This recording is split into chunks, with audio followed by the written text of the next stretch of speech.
ALMA, the world's most complex ground-based observatory, has just opened for business. The telescope is still being built, and its capabilities will continue to grow over the coming year. But even at this early stage, its images reveal a view of the universe that is invisible to normal telescopes. Thousands of scientists from around the world have competed to be among the first to use ALMA. With it, they hope to explore some of the darkest, coldest, furthest and most hidden secrets of the cosmos.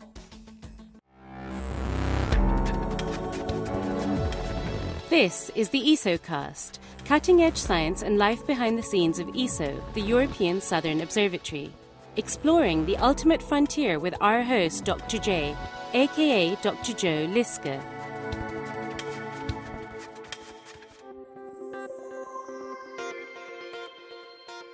Hello and welcome to the ESOcast.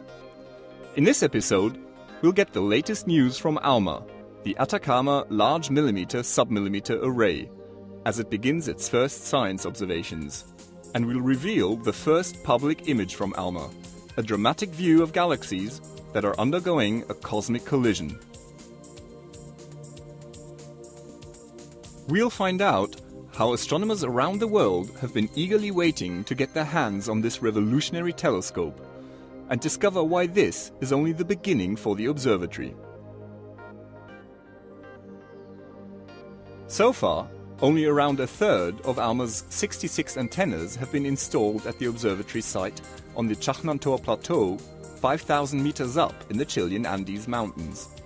And yet, even before it's completed, ALMA is already the most powerful telescope of its kind. ALMA observes the universe in light with millimeter and submillimeter wavelengths, roughly 1,000 times longer than visible light wavelengths.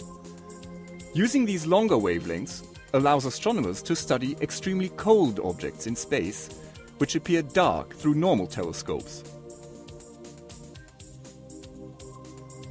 In addition, they are also very useful for peering inside dense clouds of cosmic dust and for observing very distant objects in the early universe. ALMA is radically different from visible light and infrared telescopes. As well as looking at these longer wavelengths of light, it works in a totally different way. Instead of being one big telescope, ALMA uses an array of antennas spread out over distances of up to 16 kilometers.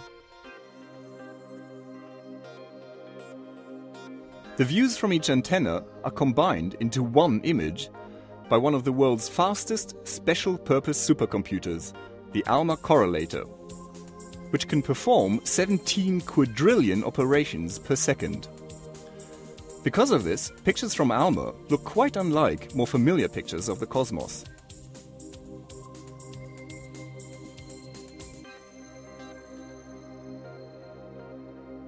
The ALMA team has been busy testing the observatory's systems over the past months, in preparation for the first round of scientific observations.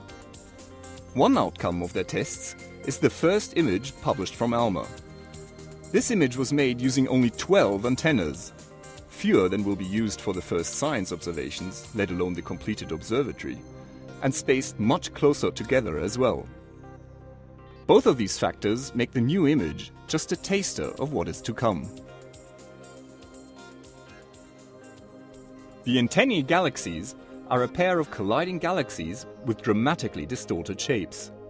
While visible light shows us the stars in the galaxies, ALMA's view reveals the clouds of dense cold gas from which new stars form. Massive concentrations of gas are found not only in the hearts of the two galaxies, but also in the chaotic region where they are colliding. Here, the total amount of gas is billions of times the mass of our Sun, a rich reservoir of material for future generations of stars. Observations like these will be vital in helping us understand how galaxy collisions can trigger the birth of new stars. This is just one example of how ALMA reveals parts of the universe that cannot be seen with visible light and infrared telescopes.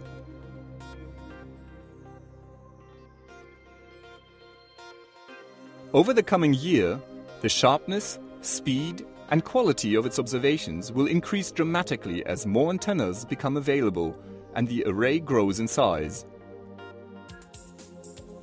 But even with only part of the array in operation, this is already the best sub-millimeter wavelength image ever made of the antennae galaxies.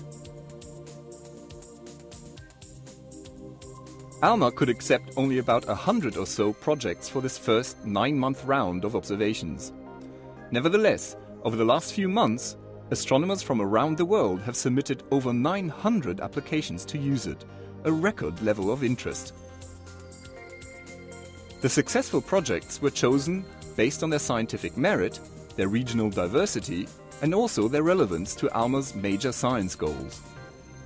Let's hear from some of the astronomers who are planning to use ALMA and why they're so excited about this new telescope.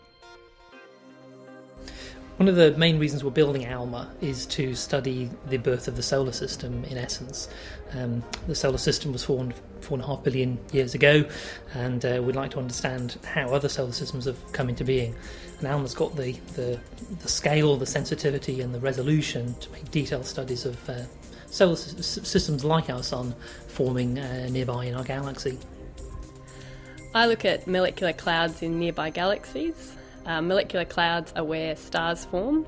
The clouds are made up of very cold gas, and studying the physical conditions in these clouds helps us to understand the star formation process.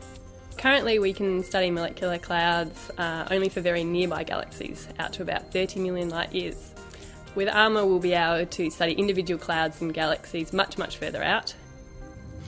ALMA is going to be a very important instrument to teach us about the physics that go on around the black hole in the centre of the Milky Way galaxy. This is because all the intervening dust can obscure some of the shorter wavelength observations.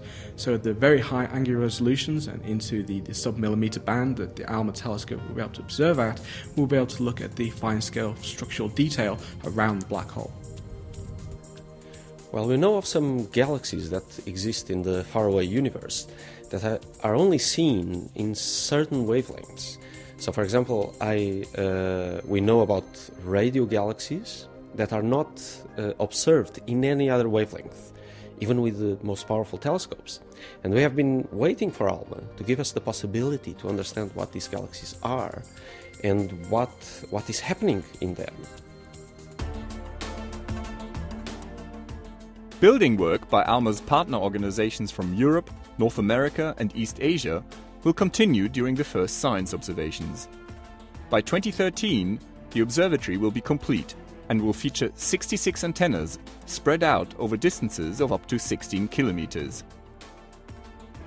By unfolding its enormous observational potential, ALMA will revolutionize many areas of astronomy and will provide us with profound insights into the universe. This is Dr. J, signing off for the ESOcast.